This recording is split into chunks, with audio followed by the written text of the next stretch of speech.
नमस्कार। जय हो माता वैष्णो देवी की, जय मां दुर्गा की, जय हनुमान जी की, सभी देवी देवताओं की जय। मां गंगे की जय, त्रिवेणी की जय, प्रयागराज की जय।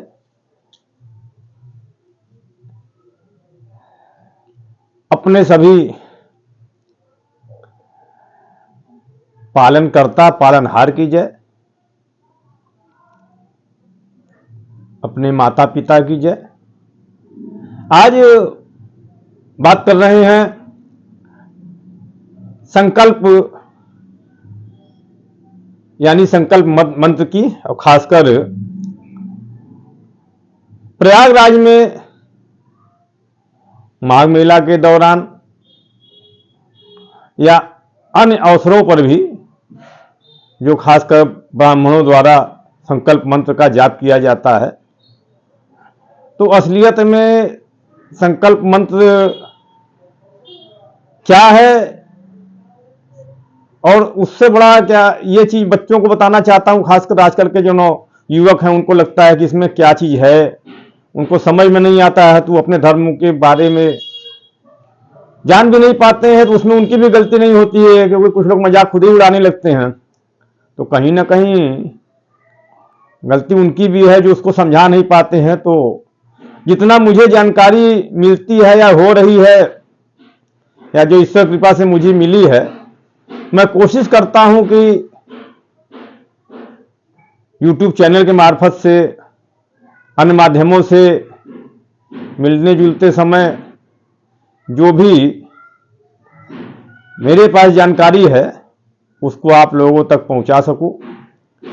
तो खासकर बात कर रहे हैं खास प्रयागराज के माघ मेला की, और उस माघ मेला में खासकर कल्पवासियों या अन्य कोई भी तीर्थयात्री जाता है तो वहां आप देखेंगे पंडा ब्राह्मण संकल्प कराते हैं। तो उस संकल्प का जो मकसद मुझे समझ में आया वो मैं आप लोगों तक पहुंचाना चाह रहा हूं। वहां पे आमतौर पे संकल्प में जो सामान्य ब्राह्मण लोग बोलते हैं सामान्य भाषा में, उसमें कुछ संस्कृत के शब्द होते हैं। तो वहां पे तो प्रयागराज में शुरुआत होता है संकल्प से। ज्यादातर जगह ओम हरि ओम हरि ओम हरि ओम, ओम विष्णु विष्णु विष्णु, श्रीमद् भगवतो परमात्मने महापुरुषस्य विष्णुराज्ञा परमात्मने श्री श्वेत 12 कल्पे वैवस्वंतरे कलयुगे प्रथम चरणे जम्बू रूपे भारतखंडे भारतवर्षे देशांतर्गते प्रयाग क्षेत्रे माघ मास का कौन सा पक्ष है, कौन सी तिथि है, जैसे शुक्ल पक्ष होता है, कृष्ण पक्ष होता है, तो हिंदी के हिसाब से कौन सी तिथि, एकादशी द्वादशी पूर्णिमा, जैसे शनिवार रविवार सोमवार, और जिसको जजमान कहा जाता है यानी कि जो संकल्प ले रहा है उसका नाम, वो अपना नाम लेता है, अपने गोत्र का नाम लेता है। तो अमुक नाम नामान नाम गोत्र उत्पन्न यथाशक्ति दैविक भौतिक पाप निवारण कुटुंब कल्याण निमित्ते अन्न दान द्रव्य दान पात्र दान वस्त्र दान गौ दान समस्त 84 दान यथाशक्ति। जैसे जो कराने वाला है ब्राह्मण वो अपना नाम और अपना गोत्र लेता है, उसके बाद कृष्णा अर्पणमस्तु ये कहता है। ये बहुत सामान्य वहां पे। वैसे संकल्प मंत्र में कई तरह के हैं, कुछ ऐसे भी होते हैं जो थोड़ा लंबे भी होते हैं, लेकिन आमतौर पर वहां पे यही बोला जाता है। तो मुझे लगा कि जो मुझे जानकारी मिली प्रयागराज में, वो प्रयागराज में भाई मान लीजिए प्रयाग क्षेत्र है, काशी में आगे तो काशी क्षेत्र है, किसी और जगह तो वहां का क्षेत्र कहेंगे।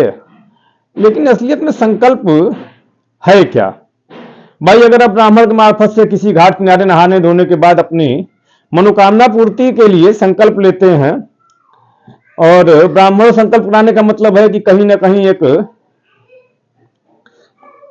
किसी का मार्फत माध्यम होता है, जैसे जो काम हम खुद नहीं कर पाते हैं तो किसी को सौंपते हैं। जैसे किसी कार्य के लिए मुकदमा हो या कुछ हो तो आदमी खुद नहीं करता है तो किसी वकील को पकड़ लेता है कि वकील साहब मेरा ये काम है, आप कराइए। तो देखा जाए और वो वकील का संकल्प हो जाता है कि इनका ये काम है, ये मैं इस निमित्त इनसे दान दक्षिणा जो भी ले रहा हूं, ये संकल्प हो जाता है।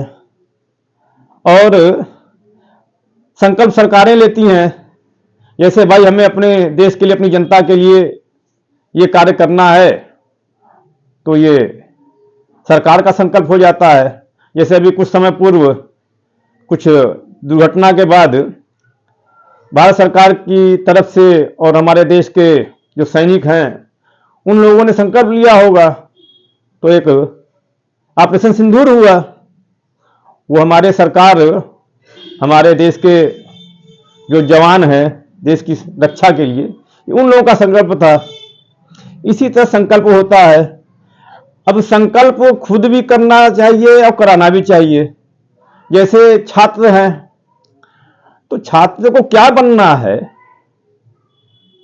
ये सब गुरु भी संकल्प करा दे सब कुछ, लेकिन करना तो आपको है।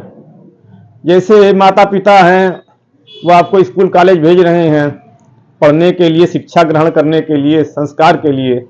गुरु अपने हिसाब से आपको ज्ञान संस्कार दे रहा है। अब कितना आपको लेना है, ये अगर आप संकल्प करेंगे कि मुझे ठीक से पढ़ना है, ठीक से समझना है, उसके बाद हमको ये बनना है, तो ये खुद से सबसे बड़ा संकल्प तो ये है कि खुद से खुद का जो किया संकल्प है वो सबसे बड़ा संकल्प होता है।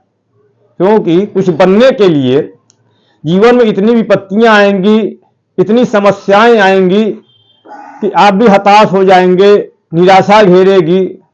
लेकिन जब खुद का खुद से ही संकल्प होगा कि मुझे ये करना है, तो उसमें न किसी ब्राह्मण की जरूरत है न दान दक्षिणा की। उसमें तो जिसको आजकल इंग्लिश में कहा जाता है विल पावर, तो आपको अपने विल पावर की जरूरत है। अपने विल पावर को आप कितना बढ़ाते हैं, कितना बनाते हैं, उसकी शक्ति को कैसे ऊर्जान्वित करते हैं, कैसे ताकत देते हैं, और संकल्प को पूरा करने के लिए मनोयोग से लगे रहते हैं हर विपत्ति, हर बाधाओं के बाद, वही संकल्प पूरा होता है सिर्फ मंत्र जाप कर देने से। और ये तो मान लीजिए कि संकल्प है हमारे पूर्वजों का बनाया हुआ, जब संस्कृत का जमाना था उस समय के श्लोक के हिसाब से। लेकिन कोई जरूरी नहीं है कि अगर आपको संस्कृत नहीं समझ में आ रही है तो आप संकल्प नहीं कर सकते हैं। संकल्प तो किसी भी धर्म का किस तारीख को करना है वो आप अपने हिसाब से सोचिएगा, किस दिन करना है, कब किए हैं और कब तक पूरा करना है, वो आपको करना है। तो संकल्प का मुख्य मकसद ये है कि आप इस कार्य को करने के लिए संकल्पित हुए, यानी कि आपने ये प्रण किया कि मुझे इस कार्य को करना है, अधूरा नहीं छोड़ना है, और इसको करके ही मानना है, चाहे समस्या कितनी भी आए, विपत्ति कितनी भी आए। तो असलियत में संकल्प ये है। जैसे हमारे देश को आजाद कराने के लिए कितने लोग शहीद हुए, बलिदान हो गए, संकल्प ही रहा ना उन लोगों का कि चाहे हम जिएंगे या मरेंगे लेकिन देश की आजादी के लिए लगे रहेंगे।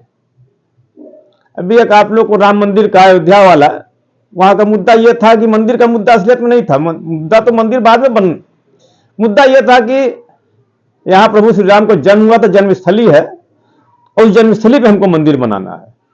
450-5 साल लगा उसमें, मुकदमे हुए, कितने लोग शहीद हुए, लेकिन संकल्प,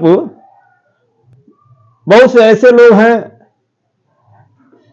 जो उसको नहीं देख पाए मंदिर को।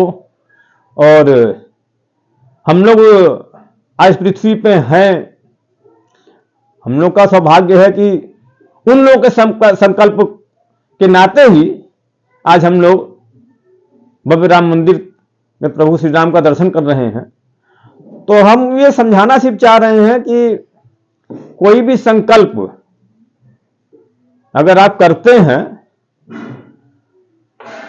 तो संकल्प का मतलब ये हो जाता है कि हमको इस कार्य को पूर्ण करना है। बस असलियत में यही संकल्प है। और मुझे लगता है कि हमारे थोड़ी सी वाणी वार्ता से आप लोग इसको समझेंगे, और समझेंगे तो किसी चीज का संकल्प करेंगे तो उसको पूर्ण करने के लिए लगे रहेंगे। और जब तक आप खुद नहीं लगेंगे तब तक संकल्प पूरा नहीं होता है। किसी को सौंप देना मजबूरी में ही कहा जाता है कि हम अपना कार्य नहीं कर पाते हैं, हमारे बस का नहीं है, तभी दूसरे को सौंपा जाता है। तो कोशिश कीजिए कि जो कार्य आप करना चाहते हैं, आपके मन में है, आपकी जरूरतें हैं, उसका संकल्प लीजिए और पूरी की कोशिश कीजिए, क्योंकि कोशिश करने वालों की हार नहीं होती, तभी संकल्प पूरा होगा। जय सिया राम। जय हो माता वैष्णो देवी की, जय दुर्गा माता की, जय हनुमान जी की, सभी देवी देवताओं की, हमारे तीर्थ क्षेत्रों की, हमारे नदियों की, और हमको जन्म देने वाले, हमारे पालनहार, हमको पालने पोसने वाले हमारे गुरुओं, सबकी जय हो। प्रणाम। हर हर महादेव।